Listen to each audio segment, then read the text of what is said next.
But thank you so much for being here. I just wanted to welcome you on behalf of the host committee. We're thrilled to see so many nursing champions in the room. And of course, I need to give a shout out to a few of them. I'll start with Senator Creed over there. Absolutely been a champion of nurses, and we really appreciate Absolutely. Down at the General Assembly, and we're thrilled you could be here with us today. Let's see, over here, where did she go? Eileen. She's not here. You're sitting next to my mom. That's so cute. I know. Mothers of nurses. So I know, just smaller. oh yes, smile first. Of course. Photos first.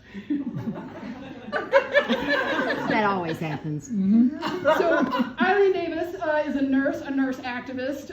She is a Badass. Yes, badass. She is a tireless advocate. She was a driving force behind the Virginia's ratification of the Equal Rights Amendment, which is cool. Woo! Yeah. Not only that, she's a mom, right? And her daughter is going to be our next governor.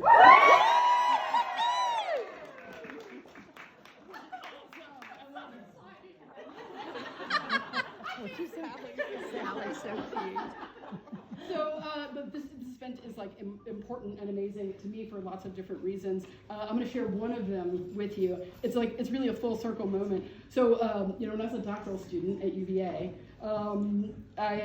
my scholarly work focused on nursing advocacy and activism. Don't worry, I'm not going to tell you all about my thesis. This crowd might like that. Yes, Some of us have heard it. yeah.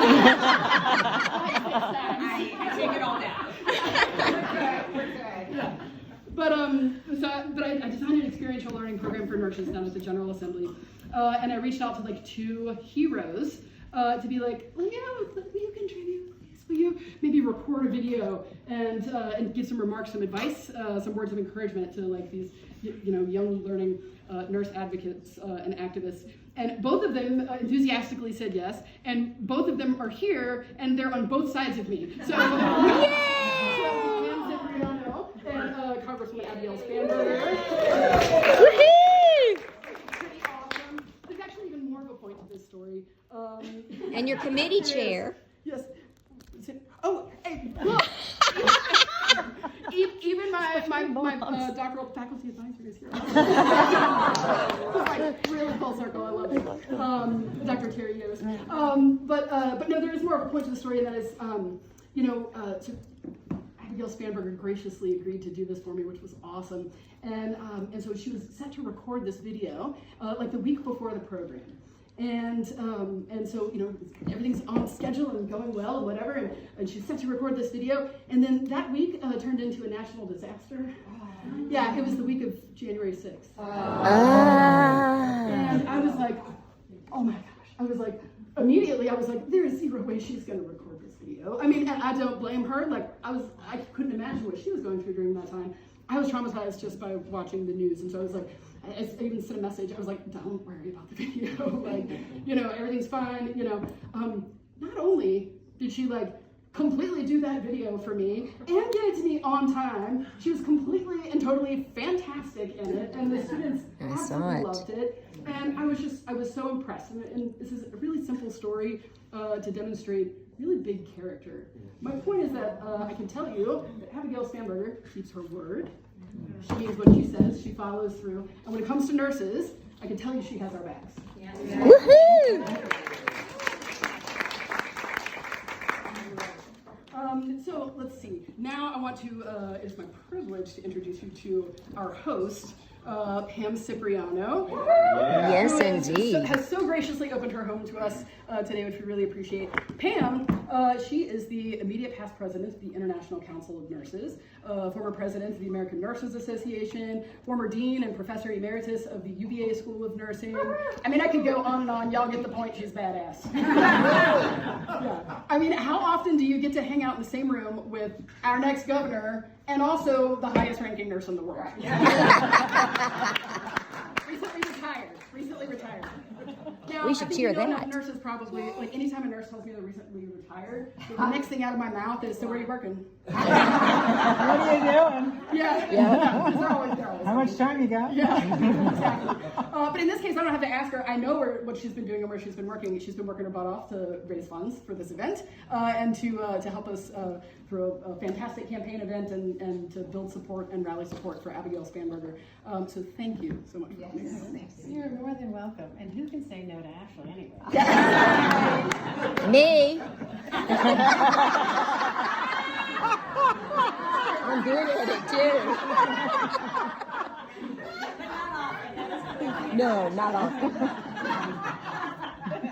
Well, it's really my honor to be able to host this event for our next governor. And I want to thank all of you for coming, for inviting others, for spreading the word, for the infectious enthusiasm that really comes with having a phenomenal candidate that we will get elected this year. Yes, we will. Yes. And you know, no matter what's on the list, for you, for your neighbors, for other people, I mean, we know, as you said, Abigail has our back. And I think, you know, we're all really frustrated and tired of people not being able to enjoy our democracy right now. And we know that across the Commonwealth, if we read every one of Abigail's positions, what she's done, what she stands for, the background that she's come from, of course, good parenting there too. Of course. But whether it's education, whether it's reproductive freedom, whether it's looking at family values, whether it's looking at the protection of voting rights, whether it's supporting our veterans, our farmers, addressing climate change in a way we know follows the science. All of the issues that are near and dear to us in every walk of our life right now has been at risk with the current administration. So not only do we know that Abigail reflects our values and that she is going to be true to her word because she's already demonstrated that. Both those of you who are nurses here as well as those of you who are supporting nurses, we know this is a time to act. And this is a time that we absolutely want to step up and are very proud to step up to support Abigail. I mean, I think for those of us that have been around for a while, you know, we've seen different people get elected and come and go, and you know, you really wonder, what are they doing? Or, you know, you look at the slogans and things like that. But I think we have a really high degree of confidence that we will get results and that we can flip the Commonwealth in a way that really, again, serves the people. Not only do we want to have Abigail elected, we want to bring back the blue trifecta. Yes.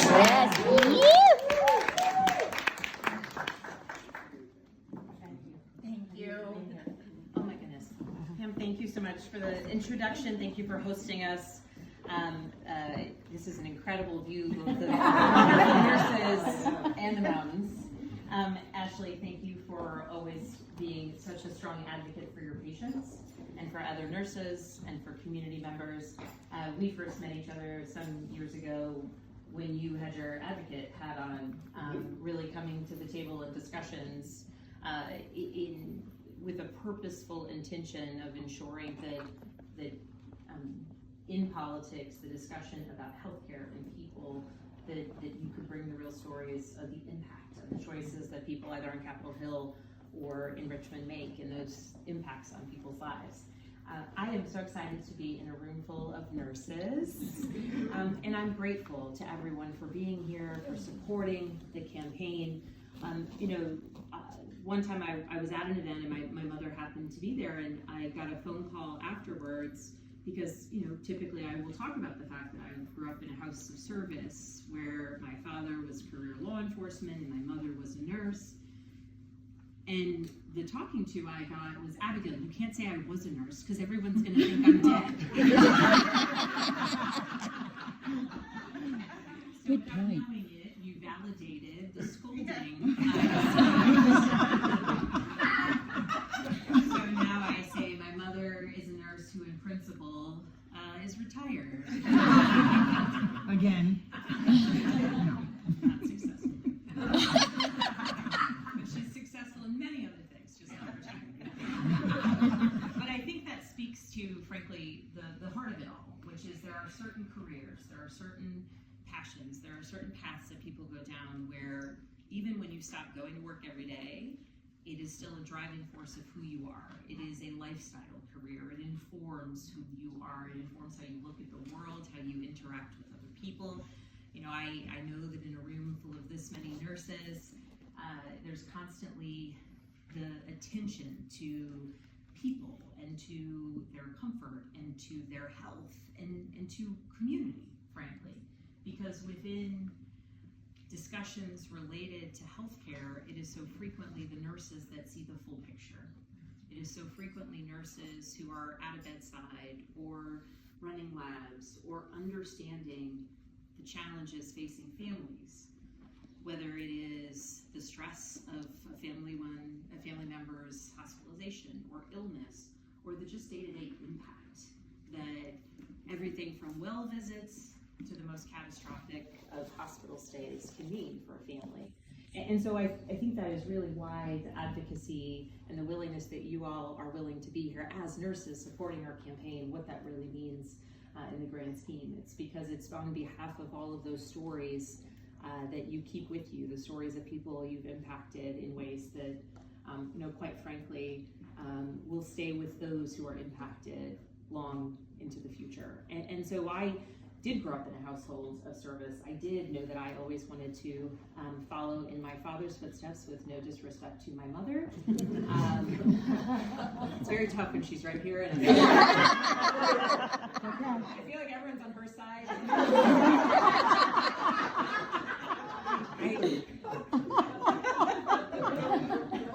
I'm just gonna say it. And so I did want to follow in his footsteps. And I did, first as a federal agent working narcotics and money laundering cases, and then as a CIA officer, continuing my service to the country, working to ensure that we were making informed decisions about national security. I lived overseas and here domestically, working to ensure that policymakers, the president, diplomats, and military leadership were making the best, most informed decisions about issues of national security. And that notion that we make better decisions when we have all of the information is really what was a guiding force throughout my career, through every adventure or mission I ever took as a CIA officer. And back in 2014, we were living on the West Coast after having spent time overseas and determining where we might go next. We thought it would be fun to do a little bit of a teachable moment with our oldest daughter, who at the time was 5, and we pulled out a globe and said, where should we bid? Costa Rica or Kenya or England? Where should we go? And my daughter said, Virginia. And we said, no. With mommy's job, we're not going to go to Virginia.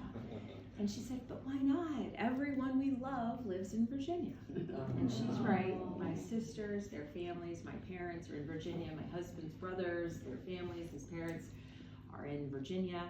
And so we decided to make a real change and to pivot from service to country, and sort of the example of my dad, and service to community, and the example of my mother. Because in all things, both in nursing, but also because it's a lifestyle, it's a job, it's a perspective, in all things, my mother was the consummate advocate. She was the mother who my friends called when they felt like they couldn't talk to their own parents about something. She was the mother that constantly, back in the landline days, can I talk to your mom? Sure. Why did my friend want to talk to you?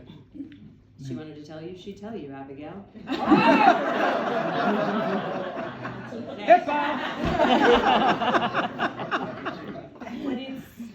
it was the consummate advocate. And so we moved back to Virginia. I got my employment declassified. I started a job in the private sector. I started volunteering with Moms Demand Action because I thought, as someone who had carried a firearm every day, that's a great place for me to bring my perspective and my experience at. And I started a Girl Scout troop. And I thought that's where the path would continue until the lead up to and the aftermath of the 2016 election. And it was really the issue of healthcare that drove me to run for Congress, because ultimately the idea that my predecessor would vote to take healthcare away from millions of Americans without really understanding the impact of what that vote was just antithetical, I thought, to good governance. And so I decided to run against him in a district that hadn't elected Democrats since '68, and in a district he had won by 15 points, just the election prior. But I knew that we could win if we brought people together who cared about accountable leadership and doing what you say and understanding tough issues. And I flipped that district. We won it, flipped it 17 points, and I continued serving in my capacity as a member of Congress, getting bills signed into law by a Republican president, by a Democratic president, and working to build coalitions to address the issues that were impacting so many community members, working on prioritizing lowering the cost of prescription drugs through greater transparency. I was an advocate of the kind of nth degree as it relates to ensuring that the 340B program continues to be what it should be, and that large multinational companies are not breaking the law. There was a joke whenever we would hire someone new into the congressional office that like they needed to have a mini sort of side briefing on what is 340B, because we spoke about it so frequently that it like quickly became that point where the new person felt a little uncomfortable saying like, everyone's talking about it, what is it? Actually one gentleman from my congressional office, Nick Widmeyer, anyone who worked with us in the congressional space, recently had a baby, and we all felt it important and necessary to say, we hope he knows he's not going to name his child 340B. But I ultimately decided to run for governor because so many of the things that matter most to Virginians and that you can impact in a meaningful way occur at the state level. And in the General Assembly, good legislation moves through the House and the Senate and goes to the governor, and within such a short period of time, you are meaningfully impacting people's lives. In addition to the fact that it is through the governor's office, through the state administration, and through our different state agencies that you can really, truly impact people's experience, getting the support, the need, everything from Medicaid to tax refunds and issues with the Department of Taxation, right? The whole gamut of it happens at the state level. And so when I started running for governor, I was thinking of all the things that I wanted to work on. Supporting public education, ensuring that we are the best in the nation, working to lower the cost of prescription drugs, working to address the housing crisis and shortage, increasing supply and lowering costs, working to address our long-term energy needs so that we can ensure that we are on a path where we will not continue to see rising prices that impact so many families, working to ensure that Virginia continues to be a fantastic place in bringing investment and businesses and jobs, and where we can continue to recruit people from across the country to come to our extraordinary universities. And all of these are priorities that I maintain, and I have rolled out my plans. They're on my website for lowering costs and for strengthening Virginia's economy and for strengthening Virginia's schools. But at this moment, it almost feels like there is a little bit of a repeat of what was occurring back in 2017. And in 2017, that terrible bill passed the House, and they celebrated it at the White House. But then there was a person of conviction in the Senate who stopped the attack on the healthcare of hundreds of thousands of Americans. Well, Virginians, millions of Americans. And the reality is there was not that person this time. And so HR 1, the reconciliation bill, the terrible bill, whatever name it may have in your mind, that bill is catastrophic. And I know that you all know that, but I think it is important to continue to vocalize what is so terrible about it. Not only will hundreds of thousands of Virginians lose access to health care, but dollars flowing to our safety net hospitals, to our rural hospitals, will disappear. Over the course of 14 years, estimates are it will be $26 billion in losses to Virginia's hospitals. $26 billion. And yes, there was that side little program that Virginia slated to get $500 million to support rural hospitals. $26 billion, $500 million. And the real kicker is, by the federal standards, some of the hospitals that are going to be crushed by this bill do not even count as rural, according to the federal definition. And so the threat of what is coming is so significant, it is so dire, and it will impact everyone when hospitals start making choices about how to stay afloat, closing certain specialties, making staffing choices, and the reality for what it means when we do see hospitals, particularly in rural parts of Virginia, close. And the trajectory that we are on is a difficult one. And I think that it bears noting because the more we ring the alarm bells, maybe somebody will listen. The bottom line is, as governor, as a candidate for governor, and ultimately come January when I am governor, I will not be able to undo what they have done at the federal level. But I can continue to make clear to everyone who will listen how impacted Virginia is, and then I can take every action at the state level to mitigate the most awful of the harms intended to come via this bill. And that means Hallelujah. ensuring that, you know, the effort to save money was an effort that they put through, where the way that bill saves money is by essentially kicking people off of Medicaid. Not overtly, but putting so many hurdles in the way of working people that they fall off of Medicaid. We have seen it. Now, of course, the irony of it is the states that have themselves put strict work requirements in place have themselves seen all the administrative costs go up. So it's not cost savings, it just hurts healthcare and it hurts people. And so while it is highly cynical that these requirements go into place after the 2026 midterms, the one benefit of that cynical choice is that we have a bit more time to prepare. And so we will be, from the moment I get sworn in, we will be focused on optimizing every element of how Medicaid is delivered within Virginia, because while we cannot erase this terrible bill, the impact that it will have on those who rely on Medicaid, we can build up every bit of scaffolding possible to ensure that as few people as possible actually fall through those cracks. And it is a question of how it is that we can ensure that what was meant to be an effort to create so many barriers to access for Virginians becomes a question of how well we at the state level can create a pathway for them to stay, for us to stay compliant with this law, while also ensuring that we are connecting the dots and making it easy as possible for people to remain on Medicaid and with their access. We have laid out a plan to work to lower the cost of prescription drugs, to expand greater access to healthcare. You know, frankly, at the moment, we are still leaving dollars on the table when it comes to different programs that still exist that have a federal match. Virginia must be a leader in making sure that we are going after every single dollar we can pull into our healthcare system to support our fellow Virginians. And so it is a dire time. But frankly, I think a little bit my natural state is I do better in a crisis. And so if I were a little more comfortable with blood, maybe I would have been an ER nurse. Okay. I'm proud of you. There was a silent anyway.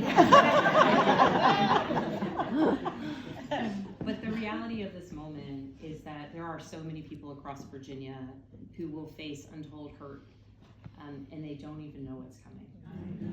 And that's why it is so extraordinarily important that you all use your voices as community members, community leaders, as nurses, as healthcare advocates, as people who care, who have devoted your life to serving others, devoted your life to helping ensure the health and safety of others. Use your voice not just to make sure that people are aware of the real impact of what's coming at us from the federal level, but also that while we can't stop all of it, we have to take action to recognize where we are, and we have to, at the state level, take every precaution and make every effort to mitigate some of the bad policies. You know, separate and apart from healthcare, it's the same with the firings of federal employees. It's the same with the reckless trade policy that is hurting Virginia consumers to the largest businesses and every farmer and small business owner in between. That's the reality of what we're facing. Of course, here in Charlottesville, we've seen the attacks on academic freedom. We have seen the reality of this moment, and we know that they are continuing, they being a reckless Trump administration, setting their sights on Virginia and Virginians. And so we need a governor who will stand up and make clear that we do not accept that attack. We do not accept the attack on our community members, and that we will use our voices, our perspectives, and most importantly, our votes to get out and make what is right possible at every juncture. The exciting thing in 2025, it is just Virginia and New Jersey who have statewide races. And in Virginia and in New Jersey, when we go to the polls and when we flip a seat in Virginia, not one, not two, but 3 statewide seats, when we add to the numbers of fantastic members of the House of Delegates, we will make an example for the rest of the country about what is possible and what we believe that we deserve as Virginia voters. Some time ago, I was talking to a colleague on Capitol Hill, and I said, you know, well, as they say, as Virginia goes, so goes the nation. And she, thank you. And she said, no one says that. and I said, everyone says that. And she says, well, maybe in Virginia. And I said, yes, and everywhere else. Now, I will say the reason that story is a little bit funnier is because it was none other than Mikey Sherrill, who is the Democratic nominee for governor in New Jersey. So this year we'll go with, as Virginia and New Jersey go, so goes the nation. And with your help, we will make it so. Please tell your friends, tell your neighbors, tell everyone the importance of this election. And for those who feel the most depleted, I promise this speech is not meant to be a roast of my mother, but I will end on one more note. It's really, she just gives me so much to work with. There was some time ago, there was something happening, and there's always something happening, but I was in a particular mood, and I called my mother, and I was trying to complain about whatever was happening coming out of Washington. She was very dismissive, did not want to hear about it, did not want to engage in any sort of conversation where I was complaining, and just said, Abigail, let your rage fuel you. And I will say, it was like a good flip of a switch, because the reality is, you know, as much as I spend all my time on politics, even I can get a little distracted by the terrible, by the division, by the anger.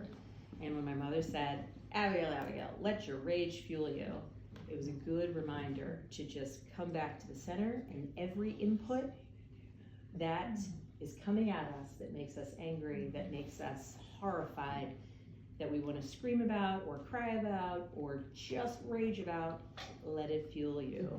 Because early voting starts September 19th. That's right.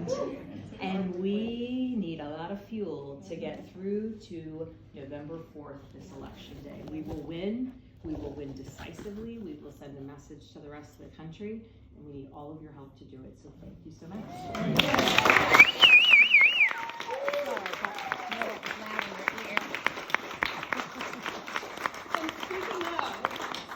I will say thank you so much for all the contributions towards the Spanberger campaign. Don't forget, you can continue to contribute at that link just anytime you choose, so keep that up. But also a reminder, there's other ways that you can help the campaign too. For example, making phone calls, knocking doors, working the polls, talking to friends and neighbors, and showing your support. So do all of those things too. Let's give her a little nursing rocket fuel to get us to the finish line. Yeah? Yeah.